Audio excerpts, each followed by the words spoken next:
Okay, so next topic है हमारा straight line chapter से। हमें यहाँ जनरल फॉर्म इक्वेशन को कन्वर्ट करना है सिमेट्रिकल फॉर्म में।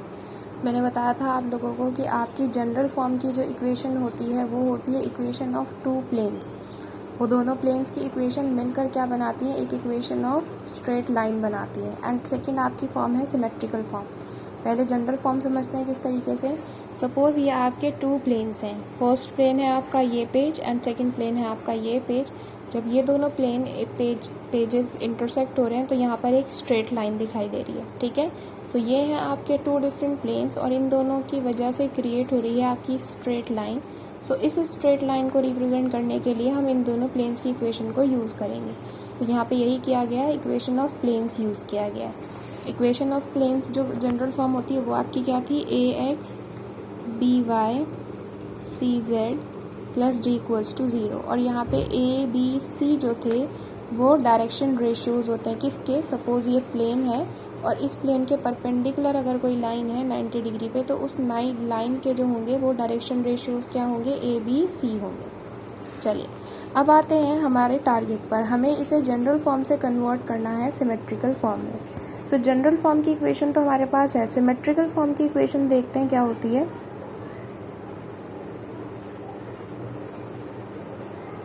सिमेट्रिकल फॉर्म में आपके पास होता है, सपोज़ ये एक लाइन है, इस पर एक पॉइंट है ए, जैसे आपकी बुक में रूल है उसी तरीके से लिख रही हूँ। तो आपका सपोज़ ये पॉइंट के जो कोऑर्डिनेट हैं वो है अल्फ़ा बीटा गामा और इसके आपके पास डायरेक्शन कोसाइन या डायरेक्शन रेशियोज़ है। अगर डायरेक्शन कोसाइन है तो आपके क्या होंगे, एल एम एन, और डायरेक्शन रेशियोज़ हैं तो क्या होंगे, ए बी सी। तो आपकी सिमेट्रिकल फॉर्म जो होती है वो रेशियोज़ के फॉर्म में होती है। पहले आप क्या करेंगे, एक्स वाई जेड में से ये पॉइंट्स माइनस करेंगे। So X minus alpha, Y minus beta and Z minus gamma. इन तीनों पॉइंट्स को रिस्पेक्टिव रेशियोज़ या कोसाइन से डिवाइड कर देंगे। सो अगर आपके पास कोसाइन है तो डिवाइड बाय एल एम और एन, और अगर आपके पास रेशियोज़ है तो एल एम एन के प्लेस पर ए बी सी आ जाएगा और ये तीनों वैल्यूज़ आपकी क्या हो जाएंगी, इक्वल हो जाएंगी। सो बेसिकली हमें 2 पॉइंट्स चाहिए। फर्स्ट आपके पास ये अल्फ़ा बीटा गामा यानी इंटरसेक्शन पॉइंट आ जाए एंड सेकेंडली आपके पास क्या आ जाए, या तो कोसाइन आ जाए या फिर रेशियो आ जाए। सो पहले हमारा जो टारगेट है वो हम करते हैं डायरेक्शन रेशियोज़ के लिए, ठीक है। डायरेक्शन रेशियोज़ के लिए हम लेते हैं, हम इसको सेपरेटली लिख लेते हैं, प्लेन 1 एंड प्लेन 2 की इक्वेशन। प्लेन 1 की इक्वेशन क्या है, 2y minus Z minus 4 equals to 0 and plane 2 की इक्वेशन क्या है, 4y plus Y minus 2z plus 3 equals to 0, ठीक है।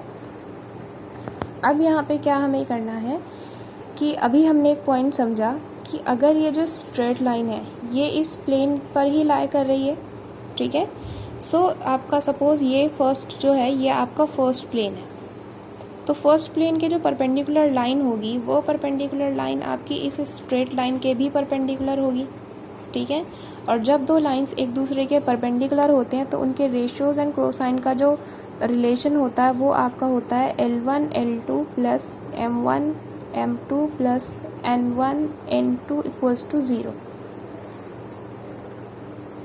ठीक है।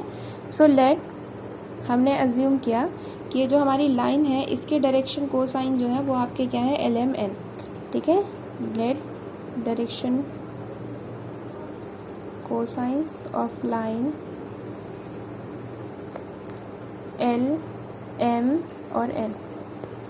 तो L1 M1 N1 हमने मान लिया एल एम एन और अब हम ले रहे हैं फॉर प्लेन 1, ठीक है। सो इसमें ए बी सी के कोफिशिएंट अभी बताया था ऊपर कि ए बी सी जो होते हैं वो आपके क्या होते हैं, डायरेक्शन रेशियोज़ होते हैं परपेंडिकुलर लाइन के। तो हमें ये वाली लाइन बॉटम है और ये वर्टिकल है तो ये दोनों एक दूसरे के क्या हुए, perpendicular. So coefficients of X Y and Z, coefficient of X Y and Z, ठीक है। सो इसमें मल्टीप्लाई कर देते हैं एल एम और यहाँ मैंने इसीलिए N1 नहीं लिखा था N, ठीक है। यहाँ साइन नहीं है तो प्लस, यहाँ ऑलरेडी नेगेटिव साइन है, इक्वल्स टू 0, इक्वेशन 1, ठीक है। सेम हम करते हैं फॉर प्लेन 2। अगेन हमारे पास ये तो सेम रहेंगे, हम इसके कोसाइंस लेंगे, रेशियोज लेंगे। सो 4 1 -2, सो 4 1 के लिए कुछ लिखते नहीं है फ़िलहाल, एंड -2 मल्टीप्लाई कर देते हैं एल एम और n इक्वल्स टू 0। ये हो जाएगी इक्वेशन नंबर 2। ठीक है, ये आपके क्या आ गए, परपेंडिकुलर के लिए रिलेशन आ गए। अब यहाँ पे प्रॉब्लम क्या है, हमें फाइंड आउट करना है एल एम एन। कितने वेरिएबल्स हैं, 3। ठीक है, एंड इक्वेशंस आपके पास कितनी है, 2। तो ऐसे में हम मेथड यूज़ कर देते हैं क्रॉस मल्टीप्लिकेशन का। सो अगेन मैं इक्वेशंस लिख रही हूँ। इक्वेशंस थी आपकी 3l + 2m -n equals to 0, and second equation है आपकी 4l + m -2n equals to 0। सो अब हम क्या करते हैं, हम 1 बाय 1 वेरिएबल यूज़ करेंगे। सो हमारे कितने वेरिएबल हैं, 3। l m और n मल्टीप्लाई कैसे होगी, l की m से मल्टीप्लाई होगी, m की n से होगी और n की l से होगी। इस तरीके से साइक्लिक फॉर्म में चलेंगे। ठीक है, सो हमारे 3 वेरिएबल्स हैं l m और n। ठीक है, सबसे पहले l वेरिएबल लेते हैं। तो जब आप l वेरिएबल लेंगे तो आप क्या करेंगे, हाइड कर देंगे किसको, l वाली टर्म्स को। ठीक, आपने क्या करा, हाइड कर दिया l वाली टर्म्स को, और आप फिर क्या करेंगे, आप मल्टीप्लाई करेंगे। तो आप मल्टीप्लाई कैसे करेंगे, ऊपर से नीचे की तरफ पहले। सो क्या होगा, 2 × -2 वैल्यू क्या आ जाएगी, -4, एंड देन 1 × -1 तो वैल्यू क्या आ जाएगी, 1, वो भी माइनस का। ठीक है, एंड आप इन दोनों के बीच जो साइन लगाते हैं वो भी आप क्या लगाते हैं, नेगेटिव का साइन लगाते हैं। तो ये -1। ठीक है, इस तरीके से लिख दिया, इक्वल्स टू सेकेंड हमें क्या करना है, m को करना है। तो जब हम m को यूज़ करेंगे तो मल्टीप्लाई किसकी होगी, पहले n देन l। कल कन्फ्यूजन हो रहा था सबको कि हम क्या करेंगे, l से n की मल्टीप्लाई करेंगे। नो, हम n से l की मल्टीप्लाई करेंगे। सो उसके लिए हम क्या करते हैं, यहाँ पर साइड में लिख लेते हैं l के वेरिएबल। तो l के वेरिएबल क्या आ गए, 3l, और इस साइड लिख लेते हैं 4l। सो जब आप मल्टीप्लाई करोगे तो -1 × 4,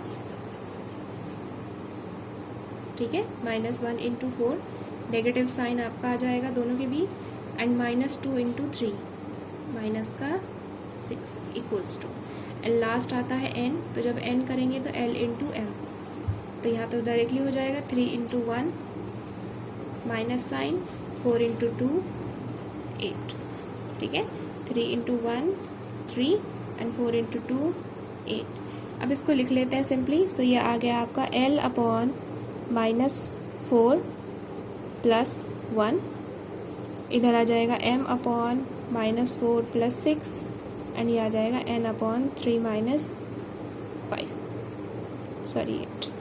वैल्यू सिंप्लीफाई कर देते हैं। सो l/-3, m/+2 एंड n/-5।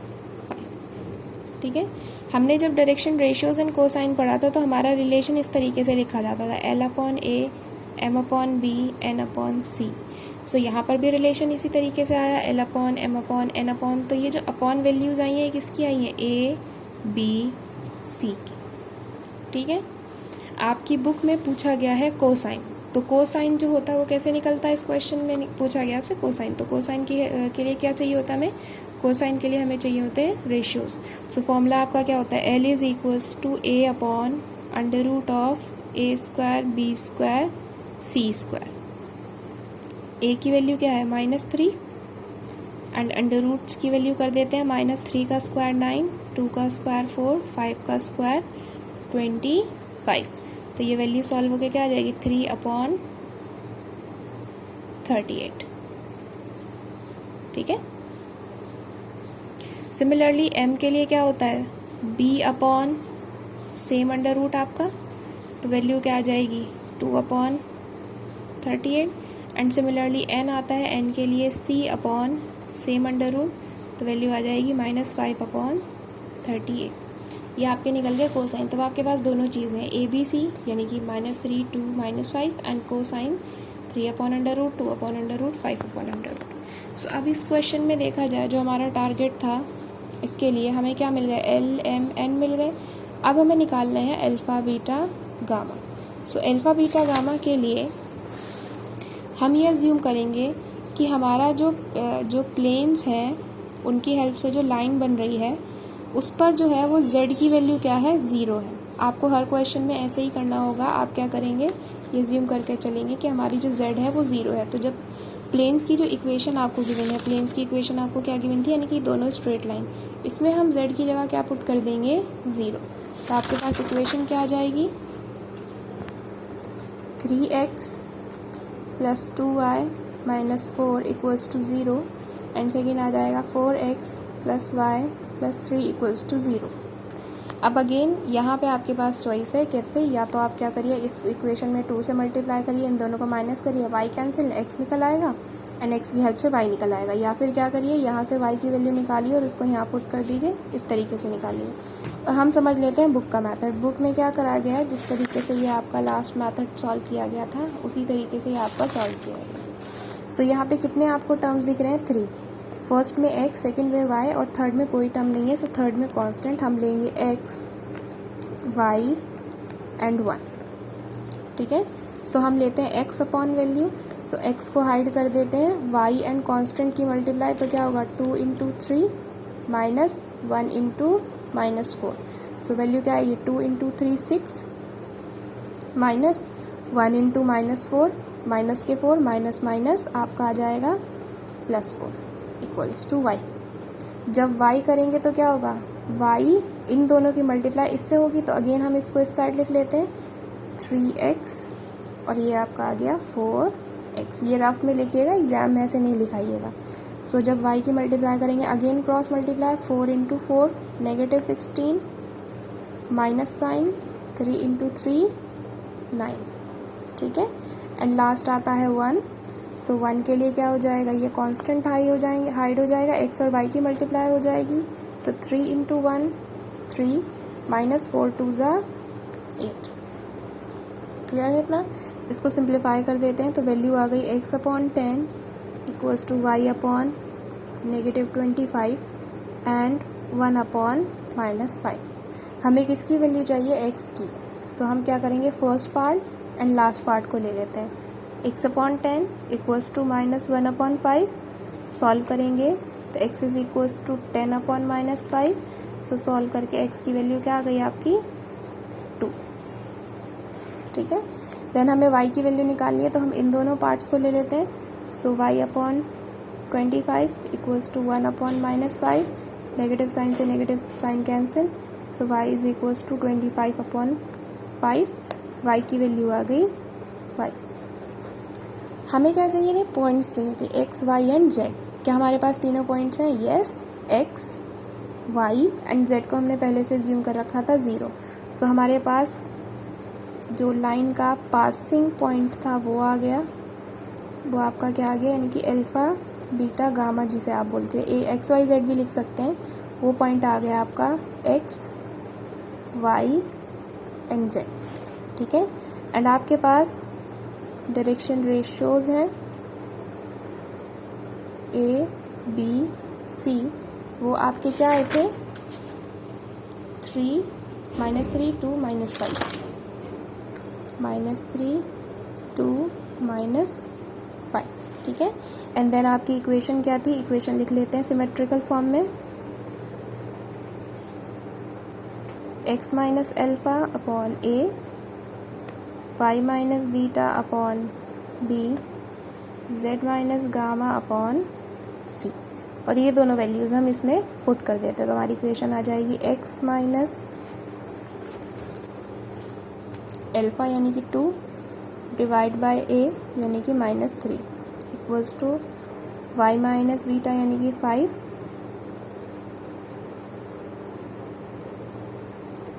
बेटा ये -2 आएगा, यहाँ पे नेगेटिव साइन मिसिंग है। ठीक है, माइनस का 2 आएगा, तो माइनस माइनस ये क्या हो जाएगा, प्लस हो जाएगा। सो ये हो जाएगा y - 5 y minus 5 divide by cosine या ratio by 2 and equals to z minus 0, so 0 को माइनस करने की ज़रूरत नहीं है, डिवाइड बाय माइनस 5। यह आपकी आ गई सिमेट्रिकल फॉर्म ऑफ लाइन।